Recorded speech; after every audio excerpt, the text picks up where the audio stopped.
Don't do it. Don't you touch them. You know what I'm talking about. It'll ruin all your images. That's right, the camera calibration sliders in Lightroom. Well, today we're going to do a little myth busting. And I'm going to show you that not only can you touch those sliders, but you probably should be touching them. Come on, let's go break some rules.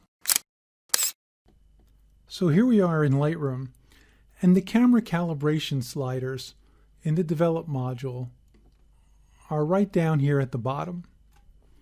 And you can see that there is a slider that allows us to tint the shadows between green and magenta.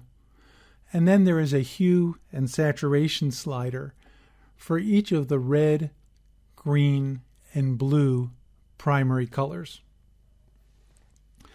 The first question one might ask is, what were these sliders meant to be used for?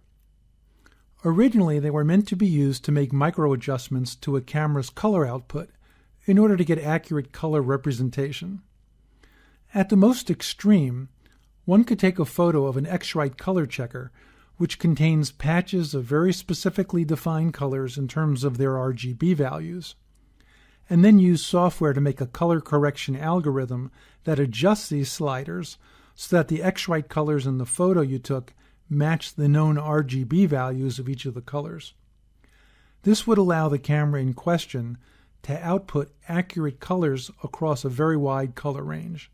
This was often used, for example, by product photographers who had to make sure that the blue in the shirt they just photographed, for example, was accurate for the clothing catalog.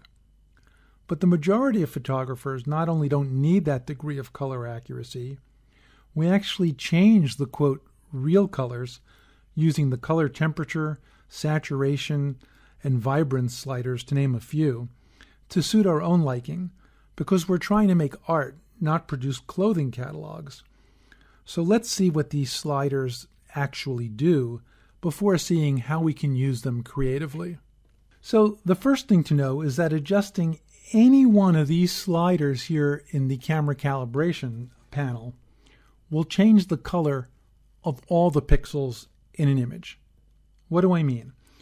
Well, as you know, every color has an RGB value.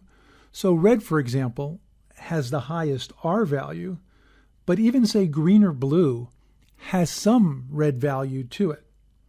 Thus, when we change the hue or saturation slider of, for example, the red primary, we're changing the pixel values of the red in all the colors, not just what we consider to be red. This is very different, as you'll see, than if we go ahead and adjust the, the hue, saturation, and luminance panels. There, red just affects red. It's not affecting all the colors in an image, and I'll show that to you in just a few seconds. But let's see what happens if we adjust the red primary hue. So again, I'd consider red this, but if you look, as we shift to this side, the red becomes more orange, but the green becomes more yellow. And as we shift this way, the red becomes more magenta, and the green becomes more cyan, and the blue becomes more purple. So you can see we're adjusting the hue value of the R in the RGB of all the colors. And the saturation affects the red the most, but it affects the red pixel values in all the colors. Likewise, if we adjust the green primary, there are going to be changes to all the colors, mostly the green, but the other colors change color as well. And finally, you can see the blue primary. Here the red becomes orange, the blue becomes purple, the green becomes more vibrant looking. I don't know how you define that. Anyway, you can see that not just is the blue being changed, but all the colors are being changed. So let's restore that back to baseline. And that's very different than if we come up here. So for example, if we're going to change the hue of the red slider and we go like this, it's really just this segment of the pie, what we would, or what I would consider to be red, that's changing. These other colors all around here aren't changing at all. Likewise, for example, if I was to consider this blue,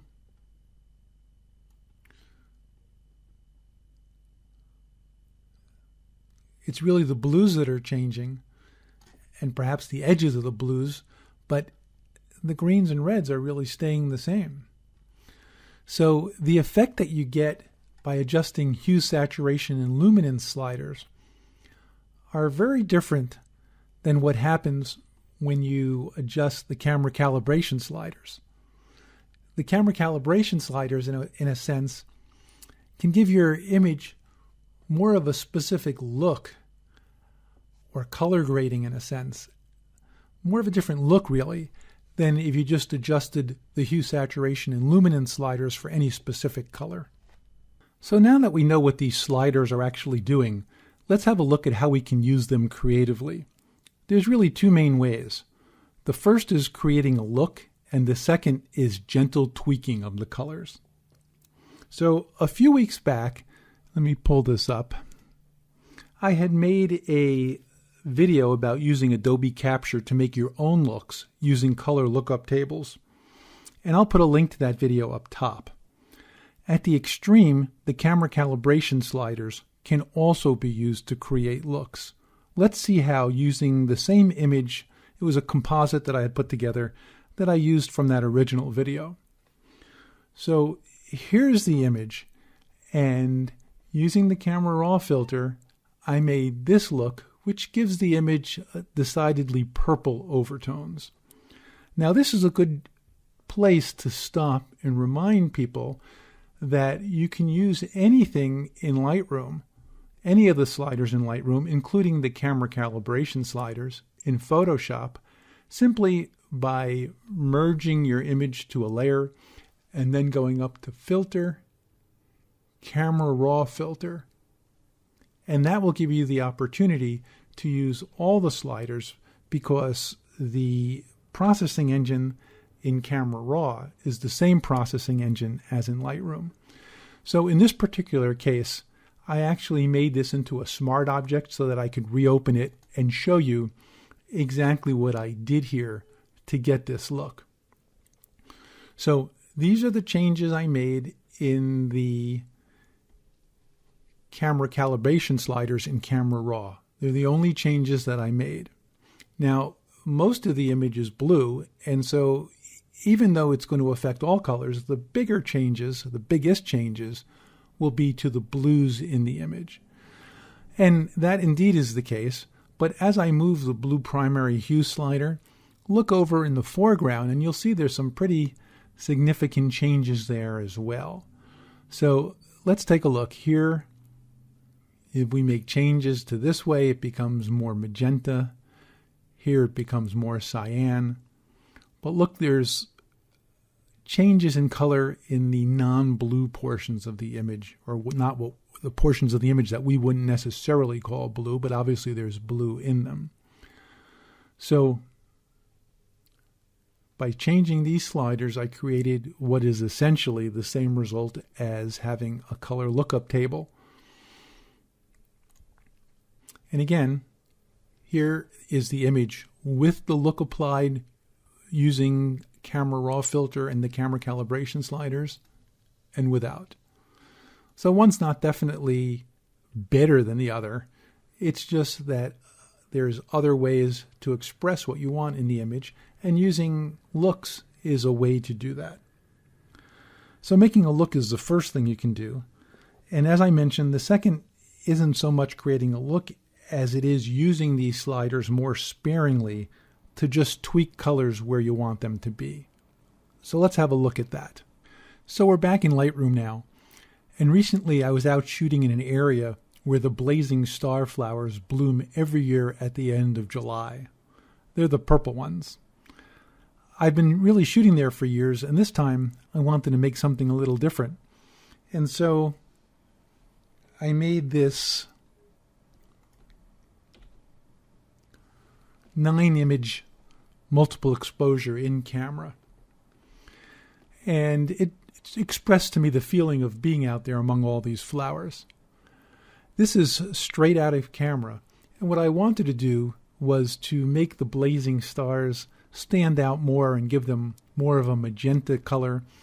And to me, the greens and yellows were too close in tonality. I really wanted to separate them. And in fact, sometimes yellow and green can be a little difficult to separate.